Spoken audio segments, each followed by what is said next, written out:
All right, thank you. Item E, adopt a resolution authorizing the city manager to execute a communications site lease agreement with T-Moble West Corporation to construct, operate, and maintain a telecommunications facility at Grundy Park. Honorable Mayor and members of the City Council, good evening. I am Tenzin Gelson, your cable television director. Last April, T-Moble approached the city to inquire about leasing a 20-square-foot plot at Grundy Park to locate a cellular facility. Prior to that, T-Moble had considered a few other locations, including a city pump station, a local church, and a joint utility pole on Park Avenue. However, these alternative locations were deemed unsuitable either by T-Moble, as these sites did not meet their technical standards, or by the Planning Commission, as the proposed project would have created a negative aesthetic impact on the surrounding neighborhood, ultimately leading T-Moble to Grundy Park. After several discussions and collaboration with various city departments, including community services, public services, and planning, a suitable site in Grundy Park was chosen to locate the cellular facility. Today we're at a point where T-Moble, having undergone architectural review and the Planning Commission approval process, has secured a use permit for its project, and staff recommends City Council approval of a communications site lease agreement with T-Moble.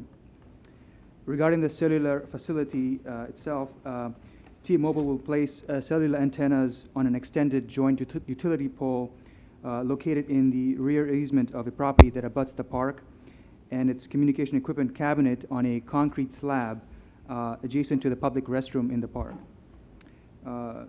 T-Moble will utilize radomes, a protective shield used by the industry to conceal the cellular antennas, and a 6-foot-tall wooden fence and with a 2-foot-tall lattice crown to conceal the telecom cabinet. Also at the 6-foot mark, a horizontally installed chain link fence will fully enclose the electronic cabinet from unauthorized access. The radome and fencing material will be painted to blend in with the surrounding structures. According to the Planning Commission report, T-Mobile's project is is compliant with the city's zoning code pertaining to noise, stealth, and radio frequency emission. The city's use permit conditions of approval has established the minimum standards for the cellular facility, and T-Moble must comply to maintain its use permit. One use permit condition requires T-Moble to use graffiti-resistant material for the fence enclosure, and requires the company to remove graffiti within 24 hours of appearance. If the graffiti is not removed within the specified time frame, the city may remove the graffiti at T-Mobile's expense. It is also my understanding that as part of the Planning Commission approval process, the neighborhood was noticed of the cellular installation, and as of this time, there have not been any objections from the community. Regarding the lease agreement, the city's communication site lease agreement requires lessees to maintain and comply with the city's use permit. The lease contains provisions that permit the city to terminate the lease in the event of a default or a failure to cure a default within a specified time. The initial term of the lease is for 10 years, and the lease is renewable for 4 additional 5-year terms, for a total lease term of 30 years. Although the lease is set to automatically renew on its anniversary, it can be terminated with a 30-day advance written notice not to renew prior to the expiration of the then current term. The lease will commence upon issuance of a building permit by the city. The first rental payment is due within 20 days of this issuance. The proposed monthly rent is $1,545 during the first year of the initial 10-year term, and will increase annually thereafter by increase in the Consumer Price Index, all items, all urban consumers, or CPIU, but the increase will not be less than 3% or more than 5% of the then current rent. The city currently has 6 leases in place with rental payments ranging between $1,750 and $3,300 per month. These leases with higher rents involve leasing of much larger spaces and the installation of monopole or monopine or an attachment to a city-owned communications tower. This lease is the first of its kind, where the antennas are going to be located on a joint utility pole that is not owned by the city, and the city is just leasing a small space for the telecom cabinet. As such, staff is of the opinion that the proposed rent is appropriate. T-Mobile will also remit a one-time administrative fee of $5,000 within 15 days of inspection and sign-off on the building permit. The lease is expected to generate approximately $23,500 in the first year of the initial term, and in excess of $190,000 over the initial 10-year period. That's complete. I'll take any questions you may have. Good. Any questions of staff? Through the chair. Michael? Do you know offhand, and I don't know if this is a fair question, but do you know offhand how many other cellular towers are within that area? Within the T-Mobile, the Grundy Park area, as far as I know, that would be the only structure in that vicinity. That would be the only one? Yeah. Okay. The other ones that we have, the 6 other ones that we have, are located a great distance from that location. Okay. Yeah. They probably are private ones, but I'm not aware of where they might be located. Okay. And I realize that every carrier would probably have similar reception issues in the area, so we don't have any applications currently from other carriers to be somewhere in the same area? We don't have any at this time. I am looking at another T-Mobile installation, but it's away by Courtyard and nowhere close to Grundy Park. Okay. Okay. I was a little, just sort of a side comment, I was a little surprised to see that we have absolutely no say in safety issues. We can rule on aesthetics and other nuisance type things, but whether or not we believe is a safety issue is solely the jurisdiction of the federal government, and we have no say whatsoever on that. I thought that was interesting. It appears that there's a standard set for the radio frequency emissions, and according to the study that was done, currently the T-Mobile facility will generate, I believe, 0.06% of the limit at ground level, and 0.12% at the second floor level. So it appears that they're way below, within the specified limits of the radio Right. frequency emissions in terms of related to health or health, I guess in this case, the health of the public. Well, since you brought that up, this isn't directly relevant, but since it doubles going from first floor to second floor, what happens on the third floor? Does it double again? You know, this is according to the Planning Commission report. I really don't investigate that at that level.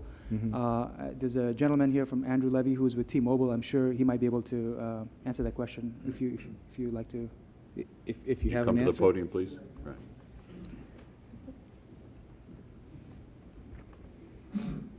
Hi, thank you for having me. Andrew Levy, I work with a representative for T-Mobile. And with reference, you've asked a radio frequency question, and I do have to apologize. I work with on the site acquisition side, and I'm here representing the lease, so I don't have expertise on the radio frequency. I believe that was brought up during the Planning Commission hearing, so we would have to refer back to what was brought up in the Planning Commission. But if there are any questions about the lease and the conditions of the contract, that's what I'm here to address. Okay. Actually, I have another question that you may be able to answer. Sure. When you decide that a new tower needs to go up, is that based on your own research of your coverage, or is it driven by consumer demand for that stronger signal? The engineers at T-Mobile have collect all their data, and they have identified where there are holes or in the coverage, and so it's based on T-Mobile's internal engineering process, which again, I'm personally not an engineer. Mm-hmm. However, they do collect all that data. It does also they do also compare that with customer data as to where the customers who purchase their phones for their service, where they live, where they expect that the coverage is going to be needed. Okay, thank you. Good. I believe the city attorney had a comment. Only to say that in response to the federal preemption issue, I think it's fair to say it's a constant source of irritation among local agencies that the federal government does preempt regulation of those emissions as long as there's a study that shows that the emissions are below the federal threshold. So as long as that's the case, the cities are unfortunately prohibited from further regulating on that aspect. Okay. Rico? Through the chair. Two questions and a comment. First comment is, I like the graffiti abatement provision, and I think that should be something that we should strive for anything that comes in that fashion. The two questions are, just for everybody's sake, is the monthly rent. How is that number derived? How do we know that's the going rate, that's the market? I did a survey 3 years ago and looked at what all the different cities, the 18 agencies in the San Mateo County are doing in terms of what rates they're charging. And based on that, we established we actually set our rates at the higher level. Actually, we set it at a mark that exceeded what the highest rent was being charged in the county at that point in time. This, I believe, was 3 to 4 years ago, and currently we pegged that at $3,000 a month, and right now we're at about $3,200, and usually it's for the facilities that are larger. Like, for example, let me give you an example. The most recent one prior to this one was a T-Moble installation again at the cable television head end. They're leasing a 200 square foot location, a 10 by 20 plot, and they're installing a monopine that's using stealth on a pole. So for that type size installation, we're charging $3,000 a month. Now in this case, they're really leasing only a 4 by 5 a 20 square foot plot, which is a tenth of what the T-Mobile is leasing at the head end. And the other thing is that we want to do two things. One, look at it from not only the size of the property, but also the fact that T-Mobile, these telecom cellular providers are looking for an area where they can improve the quality of service. So they're looking not only just from a size of the plot, but also the strategic location of that. So based on those factors, we felt that we should charge a rent based on that criteria. I think that's how we have.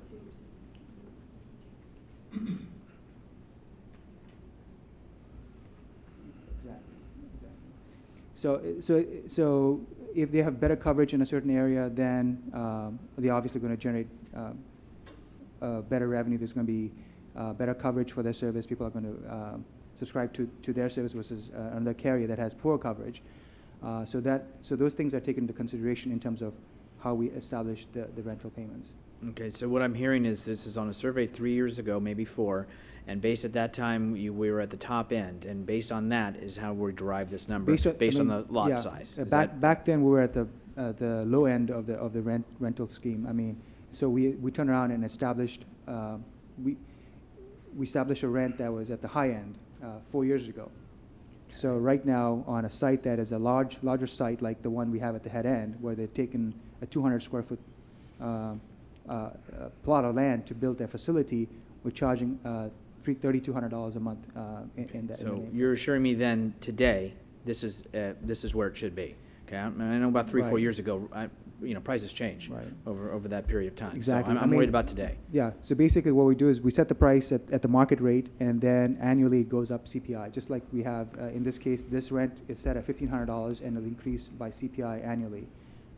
So many of the leases that we have today, the 6 other leases were started some of them are 15 years ago. We had one lease with Sprint that was at the fire station that was started 15 years ago and that expired last year.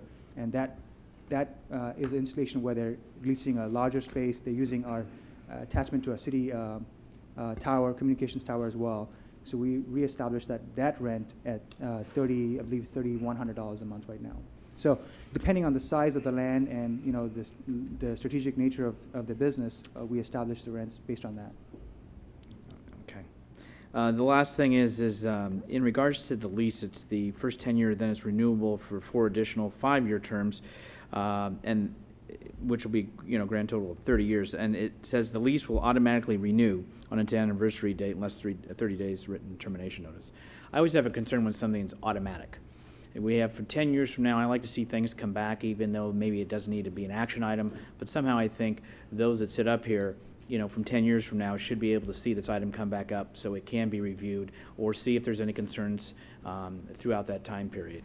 Things change in 10 years. Right. So I think it is due justice for it to come back to this body in order for it to be reviewed and see where we stand Absolutely, at that and point. that's the reason why we have the 30-day not to renew period, notice period. So when it comes up to renewal, if the council so desires, we can bring this item back up at that point, and then seek council guidance whether we should renew the agreement or not. It could be a consent. I mean, I just Absolutely. think at some point, I think this body should review those things. I think we'll make a point to put it on That's the just my opinion. I calendars don't know what the when rest these of the things come up for council feels. renewal to make sure that it's brought up to the city council for approval.